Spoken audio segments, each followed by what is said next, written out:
Your financial advisor sold you a basket of 50 different mutual funds.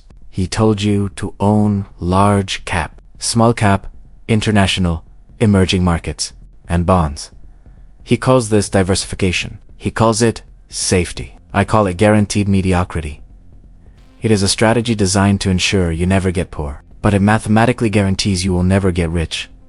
Warren Buffett, the greedy investor in history, said it best. Diversification is protection against ignorance. It makes little sense if you know what you are doing. The 1% do not build their fortunes by buying an index fund and waiting 40 years. They build their fortunes by concentrating their capital, their energy, and their intellect into one asymmetric bet.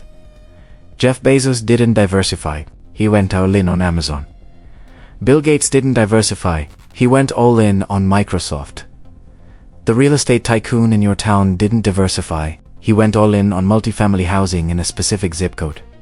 Today, on Wealth Architect, we are going to deconstruct the safety lie. I am going to show you why modern portfolio theory is broken for the individual builder. I am going to teach you the Kelly Criterion, the mathematical formula for betting big when you have the edge. And I am going to give you the concentration blueprint, the 3-step protocol to find your golden egg. Watch the basket and only diversify after you've won. If you are tired of 7% returns, this is your wake-up call. Welcome, Bike. I'm Ben. Here, we don't play by the rules. We rewrite them. Let's start with the gospel of finance. Modern portfolio theory MPT. This is what every robo-advisor, every CFP, and every HR department preaches. The idea is that by owning a little bit of everything, you eliminate idiosyncratic risk. The risk of one company failing. The flaw. MPT was designed for pension funds and endowments. Institutions with billions of dollars have a primary goal: preservation of capital. They are already rich. Their only job is not to lose it. You are not a pension fund. You are a startup. You are in the accumulation phase. Your goal is not preservation. It is creation of wealth. When you diversify a small portfolio, say, under $1 million, you are suffering from if you own 50 stocks and one of them doubles, your portfolio goes up by 2%. You don't feel it. But if you own 50 stocks, you also own the losers. You own the mediocre ones. You own the fees. You are creating an index fund with high transaction costs. You are diluting your best ideas with your worst ideas just to feel safe. The architect's truth. Diversification preserves wealth concentration. Builds wealth. If you diversify before you are wealthy, you are essentially putting a speed limiter on your Ferrari. You are hedging against a fortune you haven't even made yet. Let's look at the data. Let's look at the Forbes 400 list. How many people on that list got there by diversifying into a balanced portfolio of ET? 0. Every single person on that list got there by identifying a massive wave, a trend, a technology, a market dislocation, and riding it with extreme concentration. This is called the power law. In venture capital, they know that one investment will return 100x, and the other 99 might go to 0. If they played it safe and didn't bet big on the winners, they would go out of business. The eggs in one basket myth, we are told. Don't put all your eggs in one basket. Andrew Carnegie, the steel magnate, corrected this. He said, the way to become rich is to put all your eggs in one basket and then watch that basket. The 1% are not gamblers. They are control freaks. Elon Musk concentrates his wealth in Tesla and SpaceX because he controls the outcome. The real estate developer concentrates on his buildings because he knows the tenants, the roof condition, and the zoning laws. Risk is not volatility. Risk is not the price moving up and down. Risk is not knowing what you are doing. If you concentrate without knowledge, you are a gambler. If you concentrate with knowledge control, you are an architect. So, how do you do this without losing everything? You have to define your circle of competence. Most people lose money because they stray outside their circle. They are a dentist, but they are buying oil futures because they heard a tip. They are a software engineer, but they are buying rental properties in a state they've never visited. This is ignorant concentration. That is suicide. The architect's protocol. Identify your edge. What is the one industry, skill, or asset class where you have an unfair information advantage? If you are a coder, your edge is SaaS, crypto. If you are a contractor, your edge is rehab real estate. If you are a salesman, your edge is business development. Go deep, not wide. Instead of buying 10 different tech stocks, buy the one you use every day. Understand the code base of and know is superior. The punch card philosophy. Buffett says imagine you have a punch card with only 20 slots for your entire life. Every time you make an investment, you punch a whole leaf, you only had 20 bets in your lifetime. Would you waste one on a speculative penny stock? No. You would wait for the fat pitch. You would wait for the sure thing, and then you would swing hard. I want to give you the mathematical proof for concentration. It's called the Kelly Criterion. It is a formula used by professional gamblers and hedge fund managers to determine the optimal size of a bet. Asterisk visual, the Kelly formula on screen. F equals B P Q per B asterisk. I won't bore you with the calculus, but here is the output. The higher your edge probability of winning, the larger your bet should be.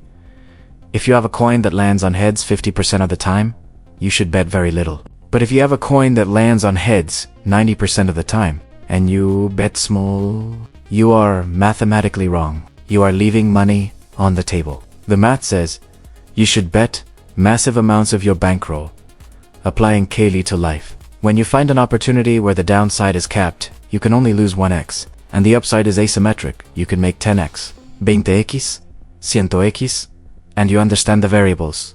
Diversification is a mistake. You should pour resources into that opportunity until the marginal utility declines.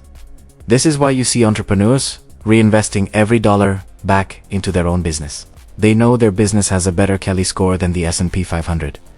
Now, let's build the strategy. I am not telling you to sell everything and buy one stock today. I am telling you to follow the life cycle of wealth. Phase 1.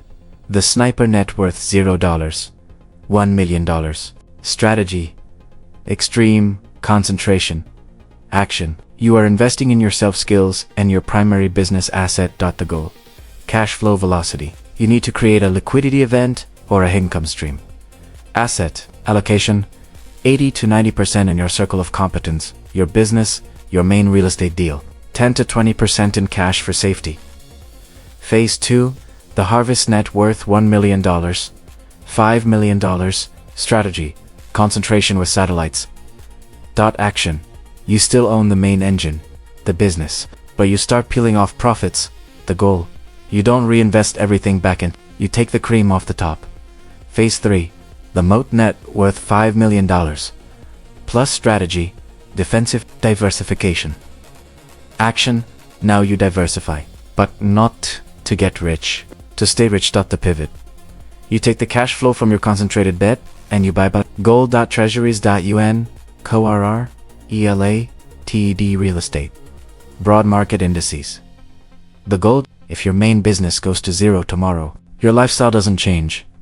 The mistake people make is they try to execute. Phase 3, defensive diversification, when they are in phase 1, the sniper. They act like a retired billionaire when they are a broke millennial. You cannot defend a castle you haven't built yet. But Ben, isn't this dangerous? What if I lose? Yes, it is dangerous. That is why we use the barbell strategy.